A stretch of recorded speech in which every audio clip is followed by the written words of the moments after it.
Dusty old dead end where my Marie lives. And at night when the stars glow, I stand by the window and wonder what more could this life ever bring.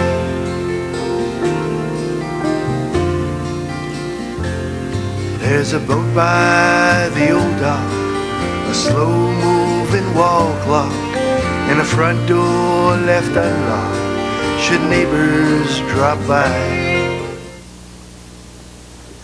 Hello, my name is Marty Civin, for those of you viewers that do not know me. 3 years ago, I started to write a story for my family. It's a story about my family, but more important for all you people in viewerland, it's a story about the town of Spencer in the 1930s, the 1940s, and on.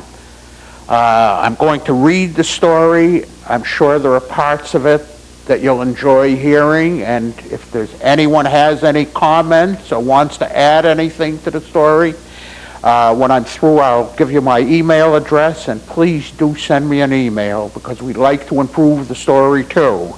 So here we go.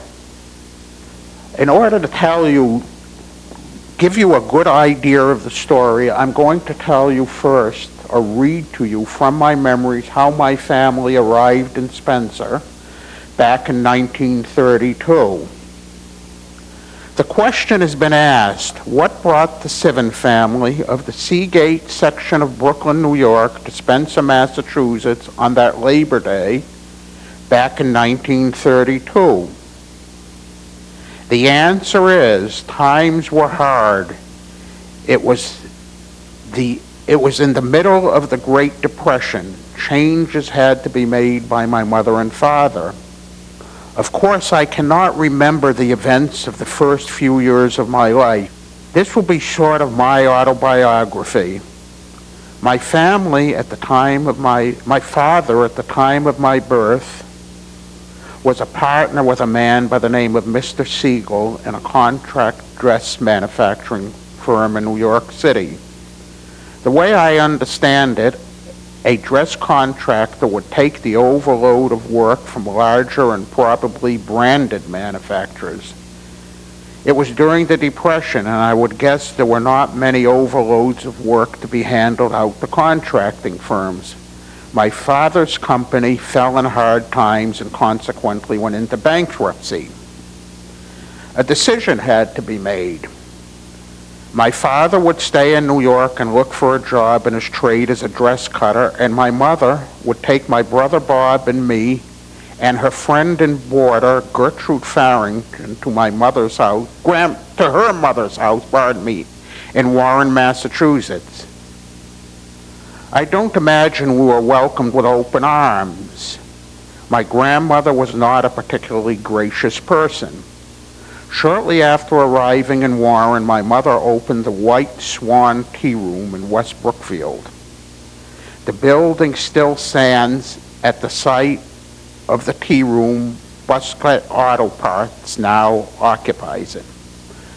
My mother ran the tea room, and my uncles Max and Nathan sold Sinclair gas from a pump in front.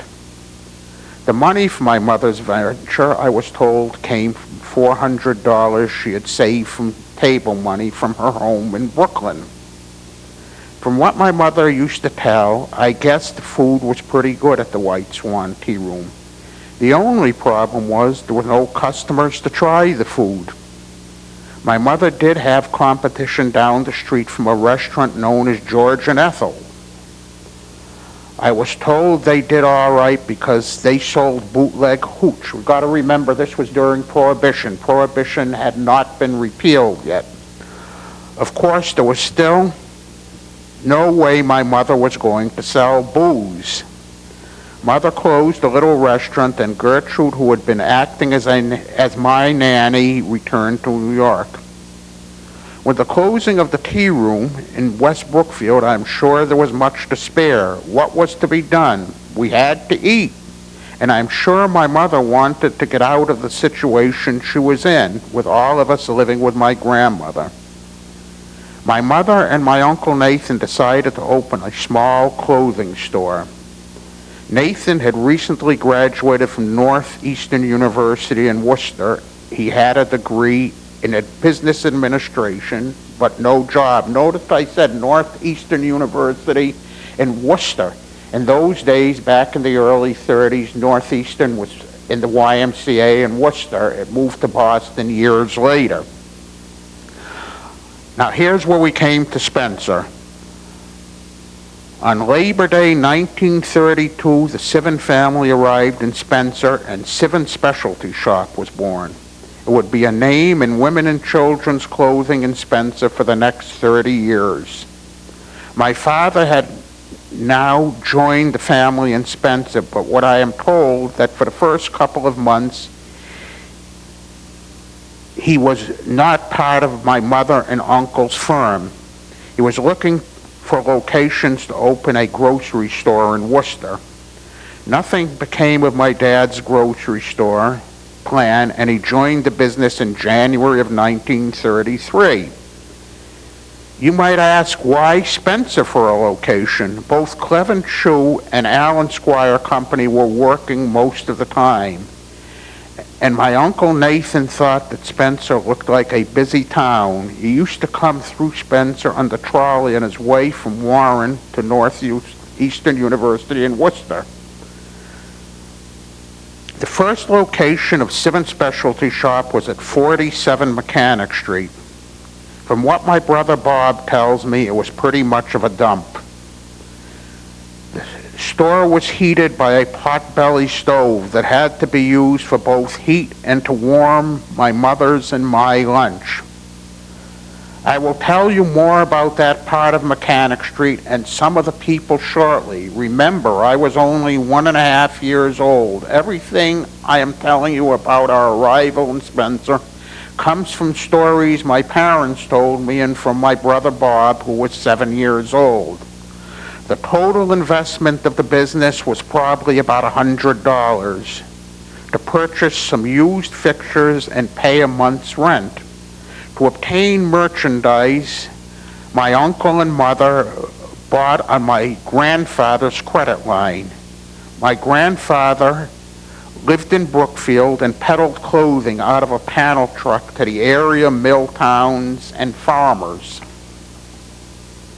I am going to describe what our surroundings on Lower Mechanic Street looked like back in the early 1930s. I classify Lower Mechanic Street as running from Cherry Street and Wall Street on the north to Chestnut Street as you headed south up the hill. On the east side, or left side of the street, on the corner of Cherry and Mechanic Street, stood the Lamro Furniture Store. Lamro Furniture Store at that time was considered the largest retail furniture dealer between Spencer and Springfield. I will tell you more about the Lamro family a little later on. The next store going up on the east side of the street was a saloon run by Tom Gaffney. Mr. Gaffney was a VFW buddy of my father. He had served in the U.S. Navy in the Spanish-American War. Mr. Gaffney's saloon, you will all probably remember as the All Sports Cafe. Next door, still going up the hill, was Young's Lunch. Mr. Young would be the grandfather of Janine Bankston.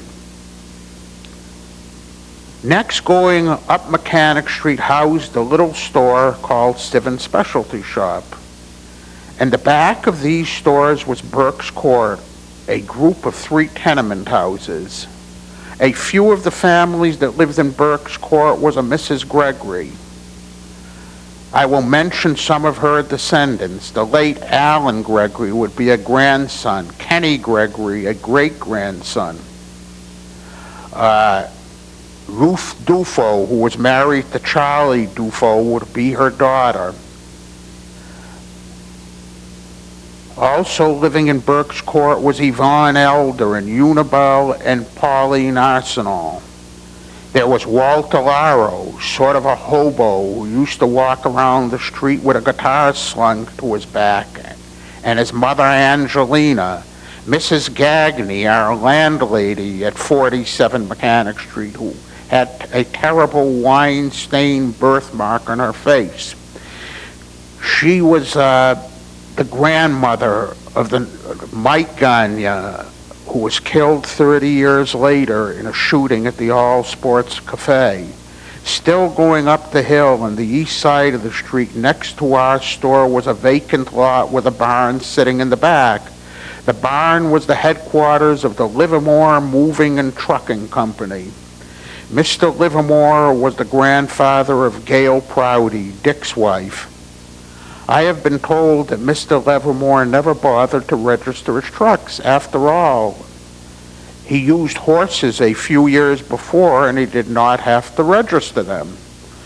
Nobody bothered him about number plates.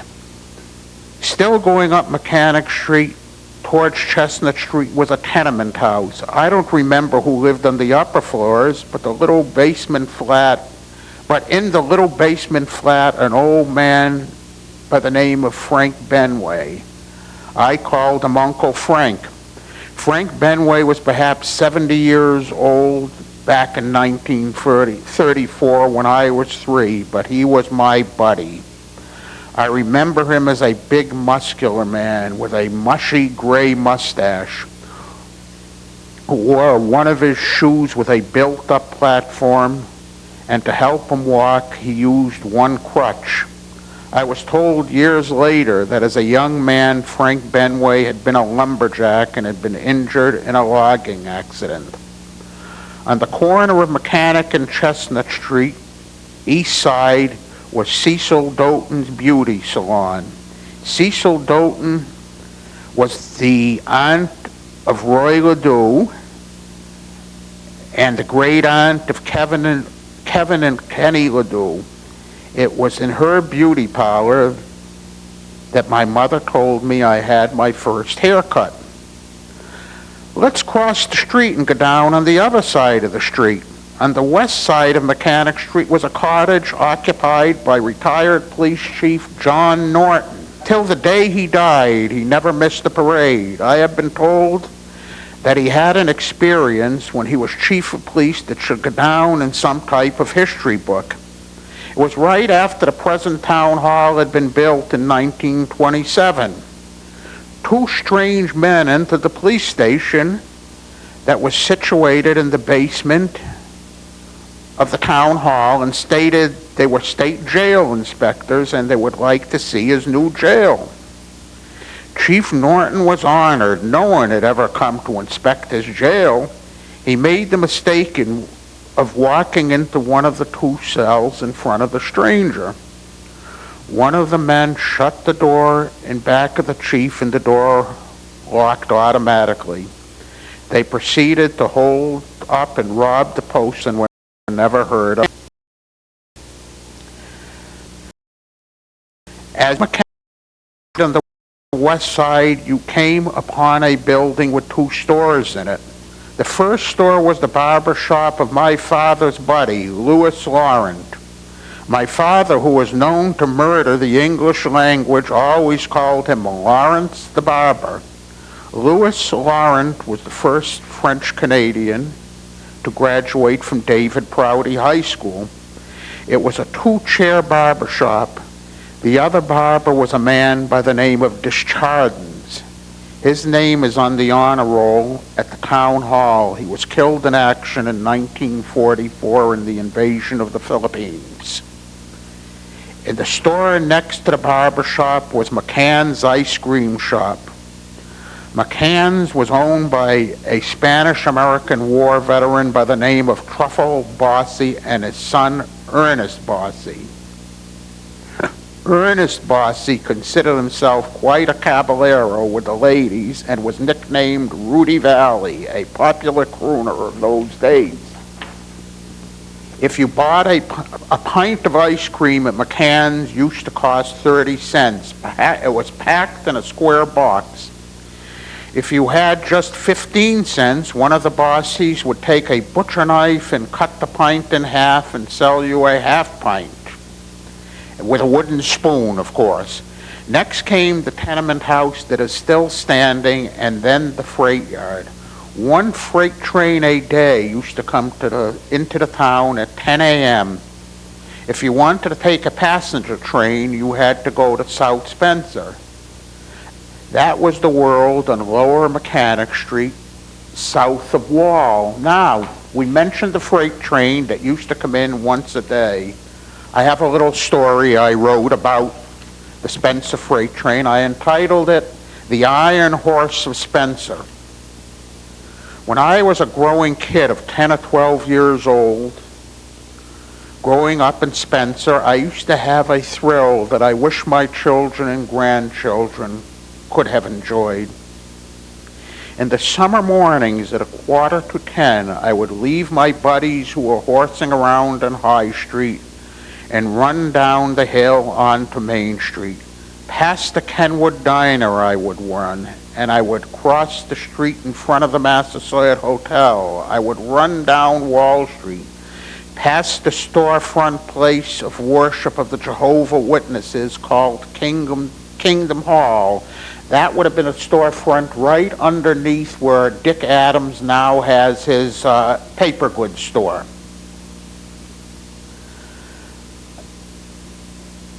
Past the Waldo Hotel, past Worthmore Foods. I would stop across the street from the Spencer Lumber Company, which is now the Wall Street branch of Flexcon. Here it comes, chugging down the track on the trunk line from South Spencer. The once-a-day freight train would steam into the depot on Wall Street every weekday morning at 10 o'clock sharp. It brought leather for the shoe industry, rubber